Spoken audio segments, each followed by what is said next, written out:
ही जनों, हरिओम।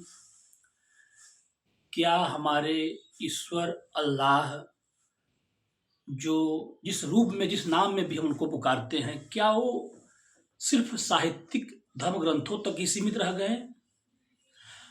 अगर वो अनन्य हैं, असीम हैं, तो वह परमेश्वर, तो फिर क्यों हम और आप कुछ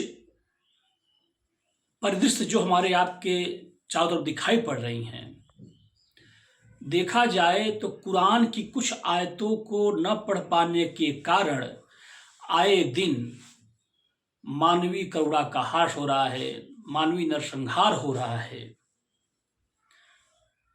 एक तरफ तो हम उन्हें अनन्य कहते हैं, असीम कहते हैं, अपरंपार उनकी शक्ति कहते हैं, कण कण में विराजमान है वो, और दूसरी तरफ कुछ आयतों का उच्चारण न करने के कारण, कुछ आयतों को न पढ़ पाने के कारण नासमझी में लोग आए दिन नरसंहार पे तुले हुए हैं। इससे बड़ी घोर इस निंदा क्या हो सकती है? इससे बड़ी घोर इस निंदा क्या हो सकती है कि जो अनन्य परमात्मा, जिनकी कोई परिसीमा नहीं है, उन्हें हम अपने कुछ साहित्यिक धर्म ग्रंथों में ही बांध के रखे हुए हैं। जिस प्रकार से हम और आप किसी मानचित्र, विश्व पटल के किसी देश के मानचित्र के माध्यम से अपना मार्गदर्शन ढूंढते हैं कि उस देश में, उस देश की भौगोलिक स्थिति परिदृश्य क्या हो सकती है, उसका अवलोकन करके एक आकलन निकालते हैं हम और आप। और वहाँ का जब तक पर्यटन न कर लिया जाए, तब तक पूर्ण रूप से उस देश के विषय में, उस परिस्थिति के विषय में हम और आप अवगत नहीं होते।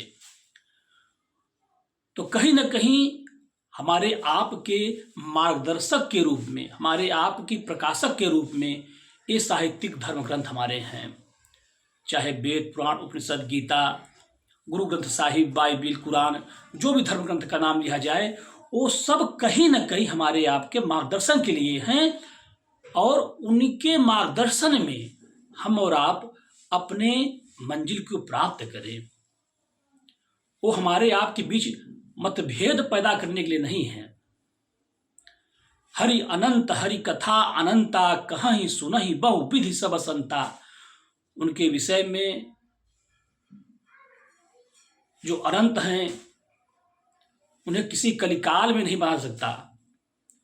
वो किसी देश, काल, परिस्थिति, जाति, आयु, वर्ग, लिंग, किसी में भी परमात्मा बंधे नहीं हैं। और हम और आप नासमझी में क्या कर रहे हैं? इस तरीके से गौ हत्या के नाम पे आए दिन लोगों के साथ किस तरीके से घटनाएं घट रही हैं, वो परिदृश्य, वो वाकया हम और आप उससे भली भांति परिचित हैं। क्या हम और आप इस सभ्य समाज को धीरे धीरे आदिम जाति की ओर लेके चले जा रहे हैं? कितनी घटनाओं के बाद, कितने उतार चढ़ाव के बाद हमारा मानव समाज सभ्यता की इस युग में प्रवेश किया हुआ है। अतः जहाँ कहीं कुछ ऐसी घटनाएं हों, तो हमारा आपका निजी कर्तव्य बनता है, व्यक्तिगत कर्तव्य है कि जो भी इसके लिए समाज में संगठन बनाए गए हैं, उनके माध्यम से काम किया जाए। कोर्ट है, कचहरी है, थाना है, पुलिस है, जो भी इनके लिए संगठन, सामूहिक संगठन हम लोग आप बनाए हैं समाज में, अगर इसी तरीके से हम और आप अपना निर्णय लेना चालू कर देंगे, तो कहीं ना कहीं हम और आप एक आने वाले समय में असभ्य और बर्बर समाज का निर्माण करने पे तुले हुए हैं। तो मित्रों, जितने भी धार्मिक सदग्रंथ हैं हमारे आपके, ये हमको आपको प्रेरणा देने के लिए है, मार्गदर्शन देने के लिए हैं। हम और आप इसमें बंधे न, इनके माध्यम से कहीं न कहीं कुछ सीखें। बाकी किसी धर्म के प्रति हमारा कोई मतभेद या पूर्वाग्रह नहीं है। हम चाहते तो यही है बस मित्रों, सब धर्म समभाव के भाव से रहें, अपने अपने धर्मों का, अपने अपने रूढ़ प्रथाओं का, परंपराओं का पालन किया जाए और समरसता का संचार किया जाए आपस में।